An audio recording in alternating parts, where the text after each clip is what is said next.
Pai nosso, Senhor nosso, Rei nosso, que governa sobre as nossas vidas e se revela como Pai amoroso, se revela como Pai que nos permite clamar como uma criança, como um bebê clama pelo seu pai ou pela sua mãe. Pai nosso, nós clamamos pela sua presença ainda mais no nosso meio, o reino do Senhor sobre nós, o governo do Senhor sobre as nossas vidas. Que o teu nome seja santificado, Senhor, nas nossas vidas, aonde estivermos, Pai, que o teu nome seja glorificado e seja santificado. Deus, ajuda-nos a pedir o nosso pão de cada dia. Ensina-nos, Pai, a ver na simplicidade do pão a saciedade daquilo que precisamos para ter uma vida plena no Senhor, Pai. Não nos deixa cair na tentação de achar que podemos nos saciar, Pai, com tantas ofertas desse mundo, que são ofertas que mais abrem vazios dentro de nós do que nos saciam. Pai nosso, ajuda-nos, pela força do Teu Santo Espírito, a perdoar, Senhor. Perdoa as nossas dívidas, assim como nós perdoamos aqueles que nos têm ofendido, aqueles que nos devem. Não nos deixe cair na tentação, livra-nos do mal, porque queremos declarar o Teu reino, a Tua glória e o Teu poder em todos os lugares que estivermos. Não somente num culto como esse, Deus, onde a Tua presença é tão perene e tão clara, mas em todos os lugares aonde nós estivermos, que o Teu reino venha, o Teu governo venha, através das nossas vidas. Te amamos, Senhor, porque o Senhor nos amou primeiro. Oramos assim, não pelas nossas forças, mas oramos assim em nome do Senhor Jesus. Amém? Amém. Glória a Deus. Vem cá, Anderson, a Mariana, os filhos, a mãe do Anderson, Antônia. O Anderson vivenciou nesses últimos meses o que é orar a oração do Pai Nosso, e eu creio que até pediu o pão nosso, esperando de Deus um milagre na vida dele, algo especial que aconteceu na vida dele. Eu queria um microfone aqui para poder deixar o Anderson compartilhar com os irmãos o que Deus fez, o milagre que Deus fez na vida deles. Esse aqui pode? Ok. Anderson, compartilha com a igreja o que aconteceu nesses últimos meses, célula orando, irmãos orando, e agora, de repente, você indo para um Moarama. O que é isso? Compartilha isso com a igreja. Bom dia, irmãos. Obrigado pela oportunidade, irmão. Queria agradecer a igreja, agradecer, os pastores que me deram essa oportunidade. Em primeiro lugar, eu estou aqui hoje até cumprindo uma dívida, pagando uma dívida, quando eu estava esperando a bênção, que eu já conto para os irmãos. Eu, quando orava, falava: Senhor, se o Senhor me der essa bênção, se isso se concretizar, eu darei o testemunho. Então, para mim também é uma oportunidade de cumprir isso, essa promessa que eu fiz ao Senhor. Eu preciso de um novo milagre, que hoje é tentar reduzir a história, para os irmãos entenderem a grandiosidade do que aconteceu na minha vida, na vida da minha família. Por volta do ano de 2004, eu vivi uma crise profissional muito grande. Eu saí de uma empresa de uma forma muito atribulada, muito difícil, e eu estava trabalhando numa outra empresa, um salário baixo, e desmotivado, e chateado com o que estava acontecendo. E até que uma irmã em Cristo me deu uma grande ideia e me apoiou e me orientou e disse: Anderson, vamos fazer concurso público.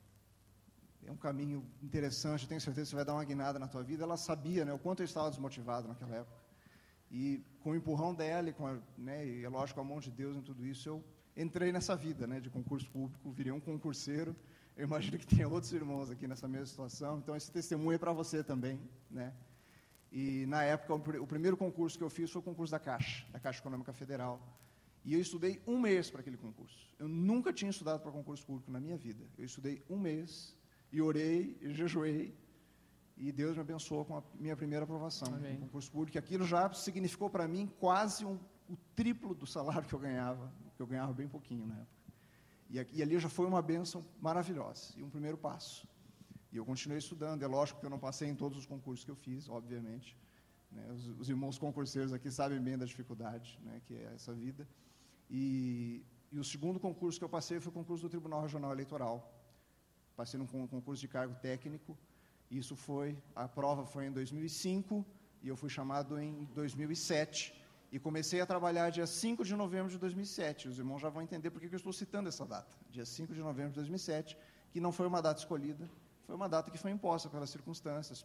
Foi um concurso muito complicado, com mandado de segurança, com uma série de problemas. Mas eu comecei a trabalhar no Tribunal Regional Eleitoral dia 5 de novembro de 2007, e ali também foi uma grande guinada na minha vida, que o meu salário quase dobrou também.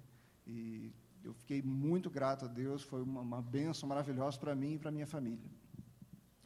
Quando eu entrei no Tribunal Regional Eleitoral, que eu tive condições de entrar no curso de Direito, que era um sonho antigo meu, mas que eu não podia fazer antes disso, porque eu não tinha dinheiro para pagar o curso.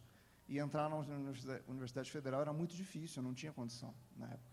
E quando eu comecei a trabalhar em 2007, no TRE, no final de 2007, eu fiz o vestibular sem estudar, eu não abri uma apostila para estudar, e Deus me abençoou muito. Aquele ano foi muito abençoado para mim. Eu fui aprovado na primeira chamada do curso de Direito da PUC, e comecei o curso de Direito em 2008. E continuei estudando, e muito focado, e orando sempre. E quando eu estava no 7º período do curso de Direito, no 3º ano, eu fiz um concurso que era privativo para bacharel em Direito. E eu, no meio do curso de Direito ainda, mas resolvi aceitar o desafio, e estudando, e orando, e durante o curso. Então, eu ia para a faculdade de manhã, trabalhava à tarde, ia para o cursinho à noite, todos os dias durante quase um ano. Foi um período também difícil, puxado. A minha esposa segurou as pontas em casa. Nós já tínhamos o nosso filho mais velho, e ela segurou as pontas em casa e aguentou, e foi um ano muito difícil e complicado também. Mas, enfim, fiz o concurso. Era um concurso para o Ministério Público da União para o cargo de analista. Concurso privativo para bacharel em Direito, coisa que eu não era ainda. Eu estava no meio do curso de Direito. E Deus me abençoou tanto, os irmãos sabem como é difícil esse tipo de concurso, como é concorrido. Muitas pessoas formadas fazem esse concurso e não conseguem passar. E estudam e não conseguem passar. E Deus me abençoou de uma forma tão grande. Eu não sou um gênio, nunca fui um gênio, mas eu fiquei em 34º lugar no concurso. E quando eu vi o resultado do concurso, eu não sabia se eu ficava feliz ou ficava triste. Porque numa posição tão boa, 34º lugar nesse concurso, é uma posição muito boa. E numa posição tão privilegiada, tão boa dessa, eu falei, eles vão me chamar logo, e eu não vou estar formado ainda, vou perder. Mas eu me consolei, falei, Deus sabe, se eu passei nesse, eu vou poder passar em outros. E esperei no Senhor. E aconteceu toda a crise internacional, e os irmãos bem acompanharam, o governo puxou o freio nas nomeações dos concursos públicos, e eu fui muito beneficiado por isso. Então, Deus sabe o número de questões que eu tinha que acertar nessa prova. Deus sabe a nota que eu tinha que tirar na redação dessa prova. Se eu errasse uma vírgula a mais, uma vírgula a menos, não daria certo. Mas eu acertei o número de questões exatas e tirei a nota exata na redação para ficar em 34º do Paraná, que era a colocação que eu precisava ter ficado. Porque agora, dia 4 de outubro de 2012, eu fui nomeado nesse concurso. Aleluia. E faltava ainda mais de um mês para eu me formar, mas estava no último período do curso de Direito. E foi, inclusive, a esposa do pastor Marquinhos que me ligou, porque ela trabalha lá, né, no Ministério Público Federal, e ela me ligou, Anderson, você foi nomeado. Foi nomeado para Umuarama. E quando ela me ligou, eu fiquei em estado de choque, porque eu estava esperando essa nomeação um pouquinho depois para dar tempo de eu me formar. E quando a Priscila me ligou e disse, você foi chamado agora, você tem 30 dias para tomar posse, eu não consegui comemorar, eu fiquei em estado de choque, porque eu fiquei pensando, meu Deus, eu cheguei até aqui, Deus me abençoou tanto até aqui, não é possível que agora eu vou perder isso, porque eu não era formado ainda, era muito difícil, né, a situação. A PUC, onde eu estudava, nunca na história da instituição tinha adiantado um curso, abreviado um curso possibilitar que um aluno se formasse com mais de um mês de antecedência do que a grade normal, mas, diante da nomeação, eu tive que ir até a PUC, tive que fazer os requerimentos, tive que conversar com a diretora de curso, conversar com o decano, com a pró-reitoria. Irmãos, aconteceu um milagre, e esse milagre é um milagre com M maiúsculo, assim, é inquestionável. Aleluia. A PUC nunca tinha feito isso para nenhum aluno. Nenhum aluno. E a PUC aceitou o meu pedido de antecipação de curso. Amém. Glória a Deus. Mais de um mês e meio antes da minha turma, eu fiz todas as provas, fiz todos os trabalhos também, foi um mês assim de insanidade, né? Eu fiquei sentado, estudando, fazendo trabalho por muitos dias, né? Mas né, Deus me abençoou, eu consegui, entreguei Amém. todos os trabalhos, fiz todas as provas, fui aprovado e me formei. A minha cerimônia de formatura foi só para mim, né? Particular, privativa. Uma cerimônia de formatura particular só para mim, no dia 1º de novembro desse mês. Aleluia. Né, no dia 1º de novembro agora.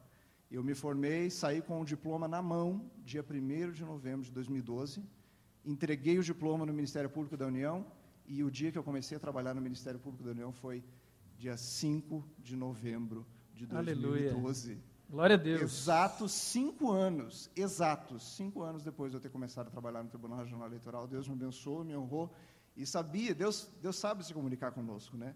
Deus soube se comunicar comigo para dizer, olha, filho, essa data, eu estou fazendo questão de te colocar nessa data para você saber que fui eu que te pus. Aleluia. Para você saber que foi, né, que não foi pelas tuas forças, pela tua capacidade, pela tua inteligência, mas fui eu que te pus lá. E você queria que o Ministério Público da União te chamasse um pouquinho depois para dar tempo de você se formar com tranquilidade. Eu quis te chamar antes para provar a tua fé, porque por muitas vezes eu fraquejei nesse mês, eu achei que ia morrer na praia. Eu comecei a pensar que Deus queria me ensinar alguma coisa, que eu ia perder o cargo, e Deus queria me ensinar alguma coisa com aquilo, mas Deus queria me ensinar com a vitória. Amém. E não com a perda da bênção. Amém. Então eu quero agradecer pela oportunidade, agradecer a Deus por isso. Já estou em Moarama trabalhando, estou aqui hoje só para fazer o ENAD, que sem o ENAD ninguém se forma, né? E a PUC até isso flexibilizou para mim. Eles me deram o diploma antes do ENAD, com uma cláusula dizendo, se você não fizer o ENAD, eu cancelo o diploma. Nunca tinha feito isso, e até isso fez para mim. Então, não tenho o que dizer, irmãos. Até o mais cético dos homens tem que reconhecer que foi um milagre, foi assim, inexplicável o que aconteceu. Amém. Você pode louvar o Senhor com palmas, com aleluias. Louvado seja Deus. Eu quero aleluia. Aproveitar.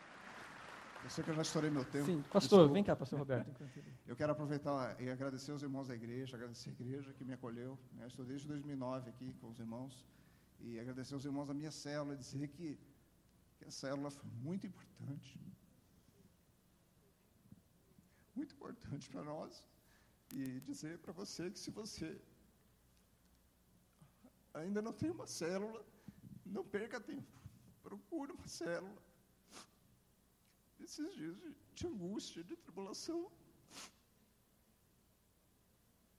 a célula foi muito importante para nós. Eu quero agradecer muito. Amém. Glória a Deus. Irmãos, antes do pastor orar, o Anderson é bacharel em teologia. A Mariana é bacharel em teologia. E quando eu conversei com o Anderson aqui na igreja, a primeira vez, a gente conversou muito sobre chamado, sobre servir ao Senhor integralmente. E saibam que esse chamado do Senhor está acima do Ministério Público, está acima de tudo que vocês vão fazer, e Deus tem algo especial para vocês em Moarama, e nós esperamos vocês aqui no Bacaxiri, porque eu sei que dá para vocês, né, pedirem remoção em algum momento, e Deus, da mesma forma que Ele fez um milagre para vocês irem, vocês podem retornar, mas servindo ao Senhor integralmente, Anderson. Teu chamado maior é servir ao Senhor, fazendo discípulos em todos os lugares. Amém? Pastor. Deus falou ao teu coração? Amém, Jesus. Tem alguma causa que você está considerando perdida? Que você já desistiu? Agora é hora de voltar. Amém, Senhor. Dizer, Deus, o Senhor consegue mexer as coisas. Você acredita no Deus impossível? Amém, Senhor. O testemunho que nós ouvimos é muito forte, é muito incrível. Esse é o Deus que nós servimos. Aleluia, Senhor. E não tenho dúvida de que Deus tem alguma coisa para ele lá. Aleluia, Pai.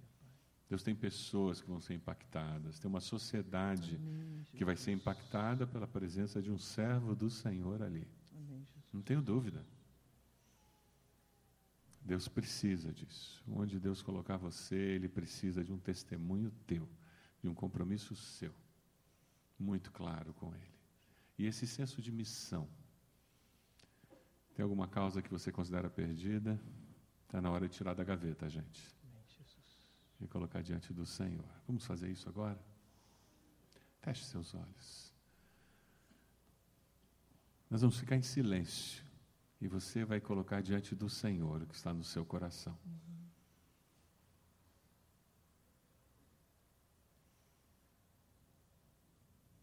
O que parecia impossível e você já desistiu. Volte aos pés da cruz agora, com esse pedido.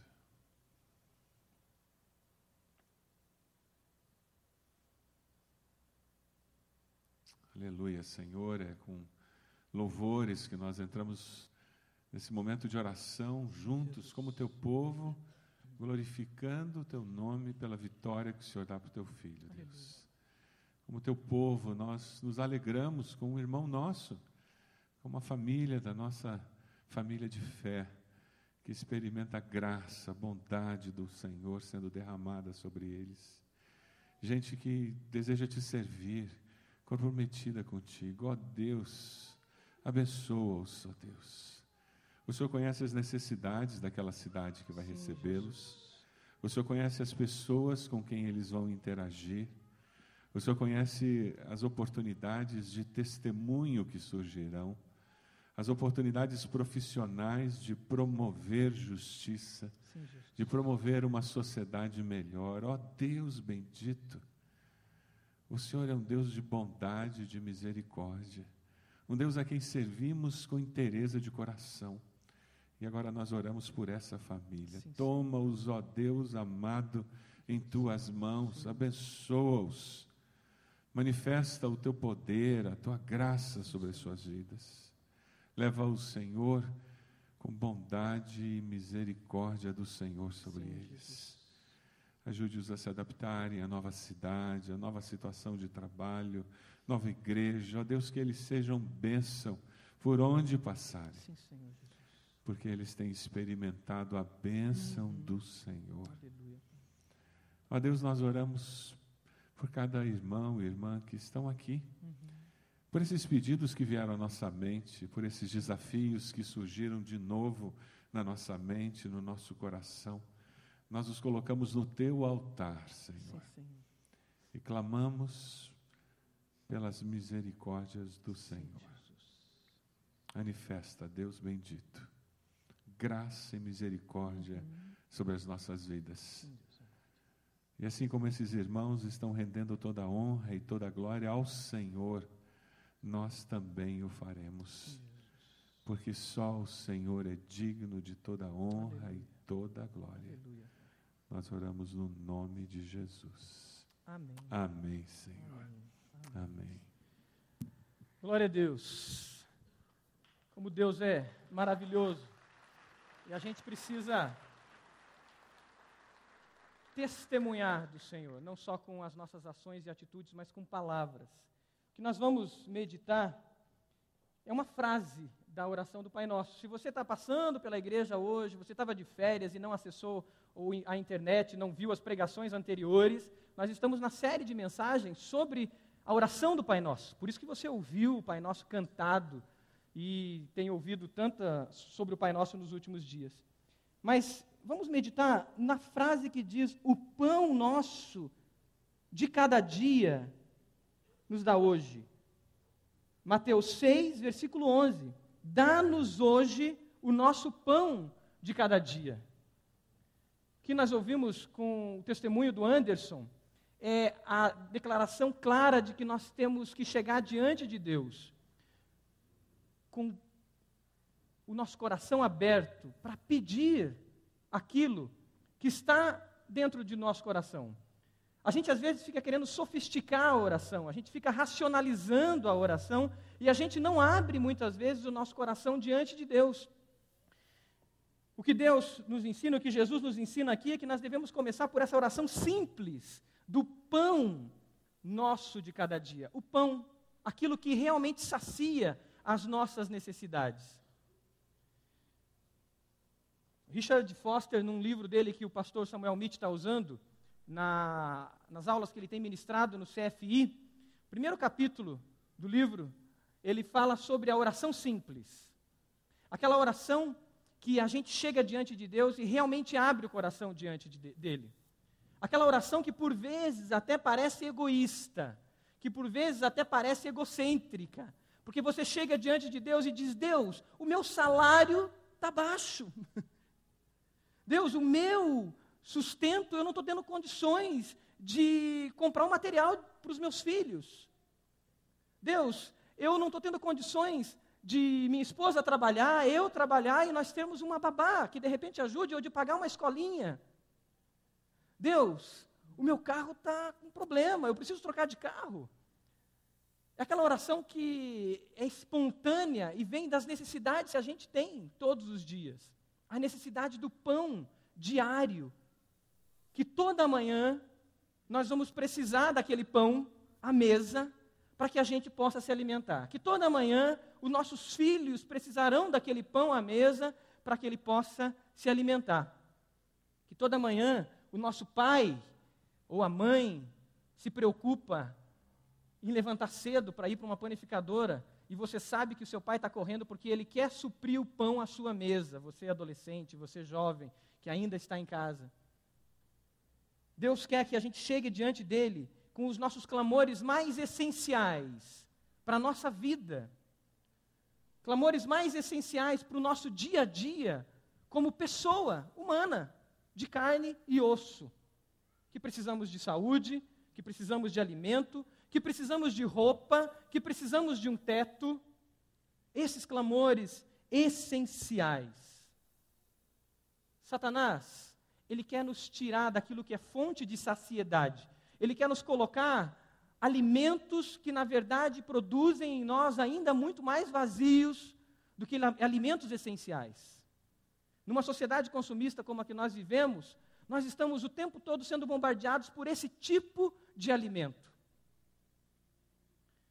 A gente foi com o Samuelzinho, há uns meses atrás, para o interior do Paraná, lá para a terra dos Marques, da turma aí, lado de Cianorte, e a gente foi para Centenário do Sul, uma cidade quente, põe quente nisso, perto do Rio Paraná, então a cidade fica muito abafada. E o Samuelzinho não se saciava com nada. E dava mamar e ele chorava, e dava comida e ele chorava, e trocava fralda e fazia tudo, e o menino chorava. E chegou um momento que, por um insight de Deus mesmo, eu falei: vamos dar água para ele? Ele nunca tinha tomado água.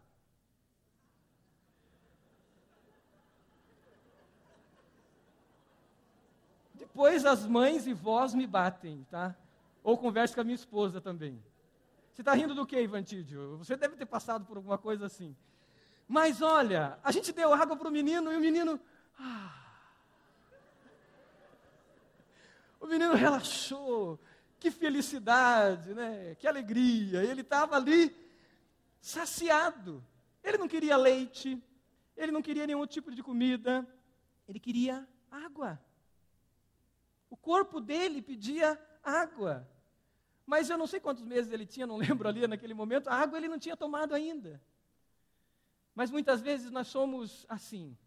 Nós estamos nos alimentando de coisas erradas, daquilo que não é essencial para nós, e com isso nos frustramos.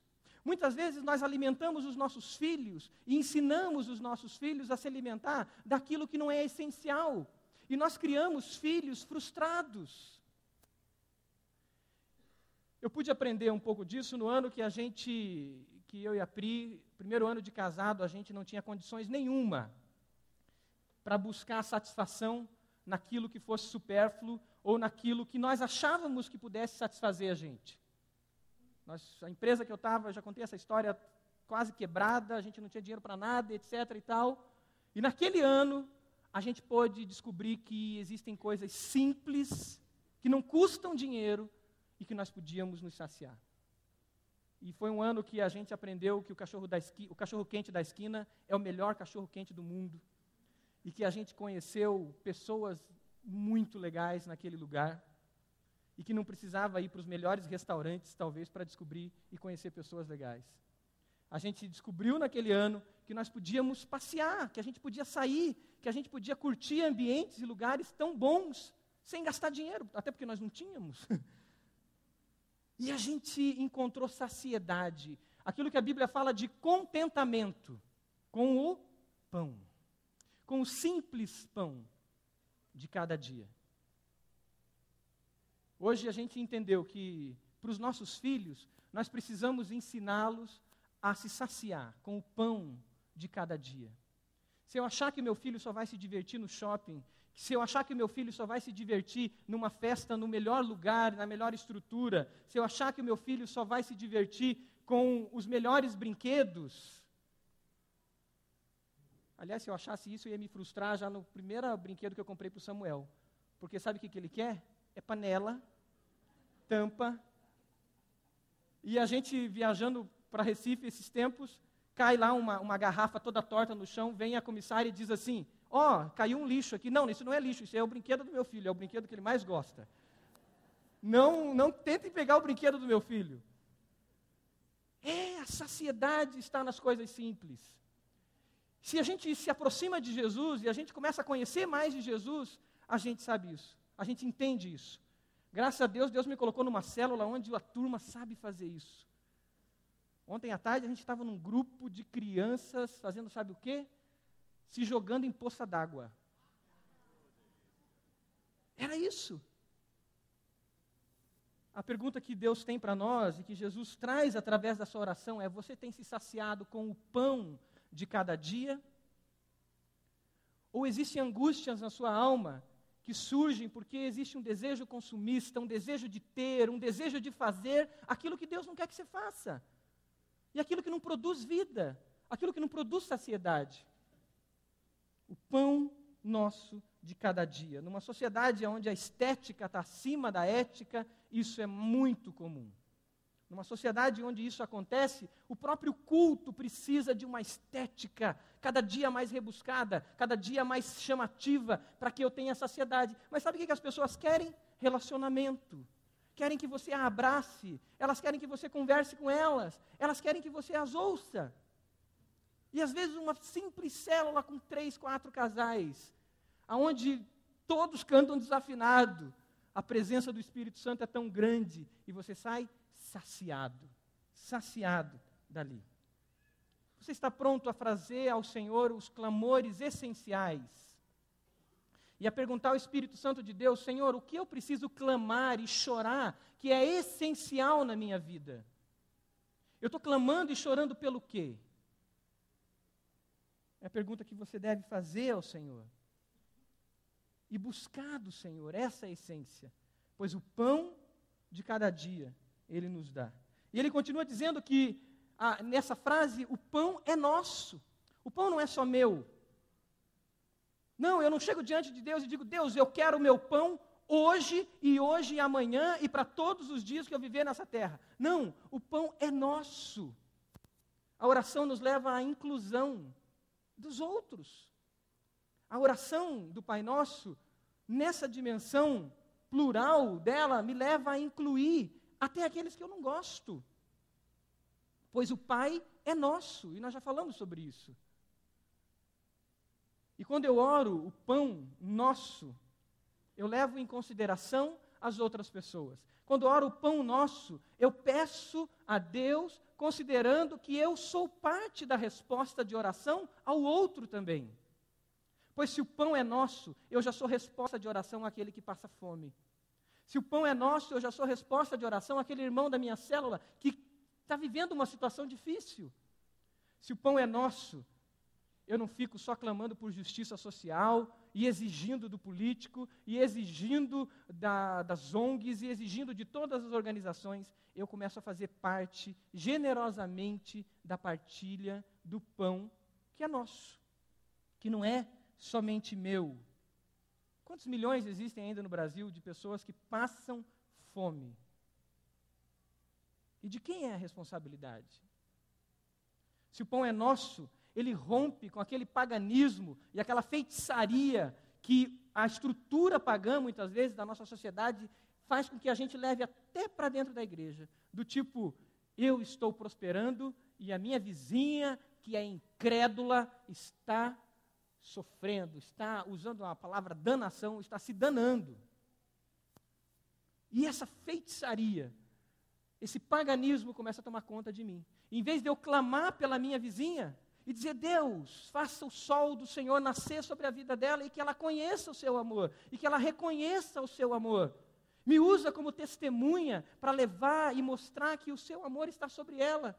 Eu começo muitas vezes a agir com esse paganismo que quer que o outro sofra, que o outro não prospere. Se o pão é nosso, eu sou mordomo de tudo que existe. Eu cuido de tudo que existe. E aí, nessa hora, aquele grito do seu pai ou da sua mãe dizendo, desliga a torneira, ou o grito da sua esposa, não sei, ou do seu marido, desliga a torneira porque você está gastando demais, tem um sentido muito maior, porque o pão é nosso. Se o pão é nosso, a gente começa a exercer o ministério sacerdotal da intercessão. O Anderson, quando viveu essa fase final, a célula esteve orando por ele. E ele compartilhava isso e pessoas estiveram orando por ele. Nós precisamos, como igreja, como nunca, viver esse ministério sacerdotal da intercessão. A Bíblia diz que todos aqueles que têm Jesus, que são de Jesus, que entregaram a sua vida a Jesus, se tornaram reinos e sacerdotes. E o sacerdote, ele tem uma função de levar as pessoas a Deus. E levar como? Levar ao sumo sacerdote, que é Jesus. Hebreus vai falar muito disso. Nós temos essa missão sacerdotal que muitas vezes nós ignoramos. A missão sacerdotal dentro da tua empresa, de levar as pessoas para Jesus, de interceder pelas pessoas na sua empresa. A missão sacerdotal dentro da sua casa, os homens com essa missão tão grande. Nós precisamos exercer isso. Não adianta eu esperar que Deus faça grandes coisas se eu não exerço, se eu não intercedo por outras pessoas, se eu não incluo as outras pessoas na minha oração. Não adianta eu, como pastor, esperar os milagres de Deus se eu não intercedo pelos membros da minha igreja, ou pelo menos para aquelas pessoas que estão sob a minha responsabilidade. Os pastores receberam agora um desafio, que é acompanhar um grupo de células, áreas de células. Irmãos, a melhor beleza e a maior grandeza desse desafio que está sobre nós é a intercessão. Como tem sido gostoso pegar aquela lista de células e orar por aquelas pessoas. A tecnologia tem ajudado nisso. Colocaram lá no meu celular o nome de todo mundo por célula. Então agora eu posso olhar e interceder. Mas não adianta se o meu coordenador de célula, o meu supervisor de célula não desenvolver o ministério da intercessão. De incluir aquelas pessoas primeiras que Deus colocou sob a responsabilidade deles. E aí sim, dar essa cobertura no sentido de eu estou com vocês. Moisés foi um dos grandes intercessores, homem usado por Deus. E quando Josué estava na batalha contra os amalequitas, Josué subiu na montanha e levantava as suas mãos, e Deus pediu para que ele levantasse as suas mãos. Enquanto as mãos de Moisés estivessem levantadas, Josué estava lá no fronte e estava vencendo. E aí, suas mãos cansaram. Engraçado, podia até ser Josué enfrentando aquela batalha grande, mas as mãos do intercessor cansou. E ele precisou de Arão, e se eu não me engano, acho que era Ur, que estava do outro lado, e os dois seguravam as mãos de Moisés. Intercessão, pois o pão é nosso, não é meu, não é somente seu, mas é nosso. A igreja precisa crescer nessa visão ministerial. Ontem as promotoras se encontraram, as promotoras de missões da nossa igreja. Cada célula vai ter uma promotora de missão. Sabe o que significa isso? que dentro da sua célula você vai ter um missionário ali, representado por aquela promotora, para exercer o primeiro ministério da sua célula, que é intercessão. Aquele missionário saberá que tem um grupo que sabe o que ele manda de notícia, que conhece as necessidades dele e que intercede pela vida dele. Você tem exercido o sacerdócio da intercessão? Quem tem intercedido por você? Talvez você vai sair daqui e vai ligar para você que é líder de célula, e vai ligar para o seu supervisor e dizer, me diz aí, você de fato tem intercedido a Deus por mim?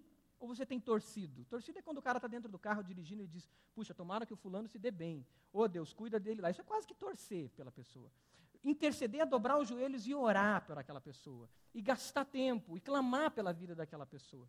Talvez você, como supervisor de célula, vai ter que ligar para o seu coordenador ou para o seu pastor de área e dizer, você tem intercedido por mim? Talvez você, como vice-líder, ou você, membro de uma célula, vai ter que ligar para o seu líder e dizer, quem está intercedendo por mim? Quem é a pessoa que está orando por mim? Quem é meu companheiro de fé que ora por mim? Nossa igreja está crescendo nessa visão discipular. Queremos que todos sejam cuidados e todos sejam incluídos. O discípulo radical é inclusivo, não exclui nenhuma pessoa. Quem precisa ser incluído nas suas orações? E você, está incluído na oração de alguém?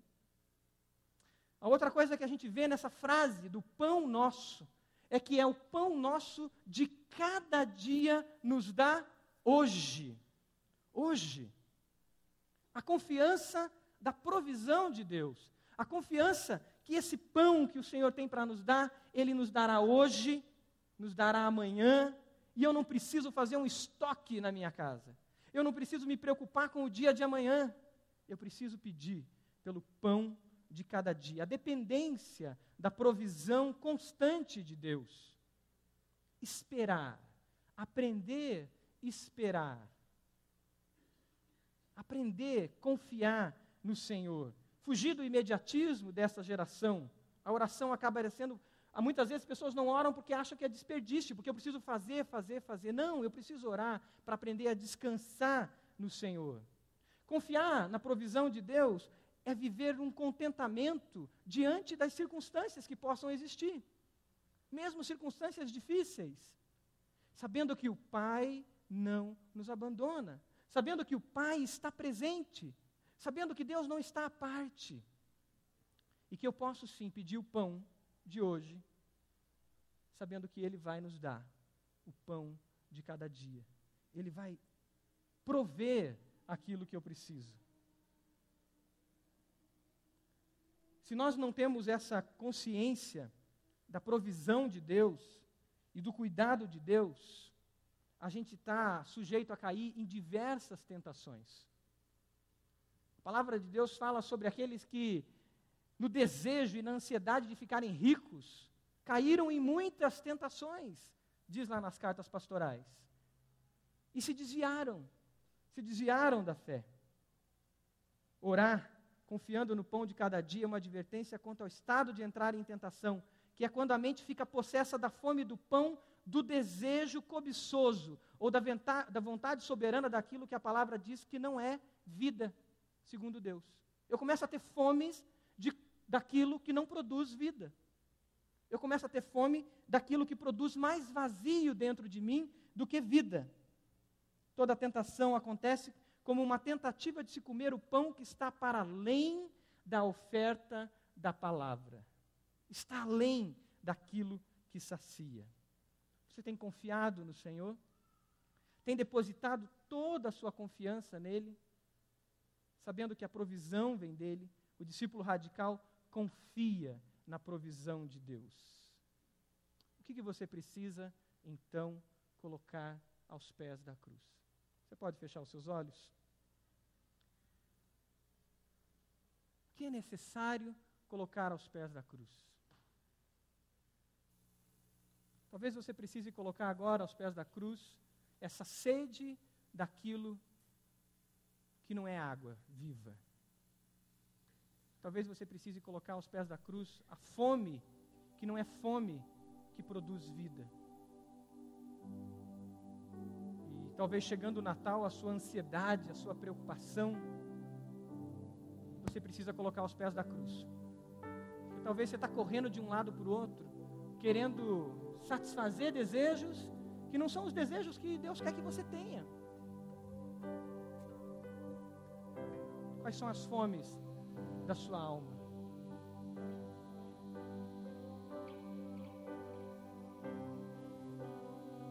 O pão, suas orações, tem espaço para o outro? Tem espaço para intercessão? Quem da sua célula você tem intercedido diariamente? Quem na sua empresa você tem intercedido? Quem dos seus alunos? Quem dos seus empregados? Quem dos seus superiores você tem intercedido? Ou as suas orações têm girado em torno de você mesmo?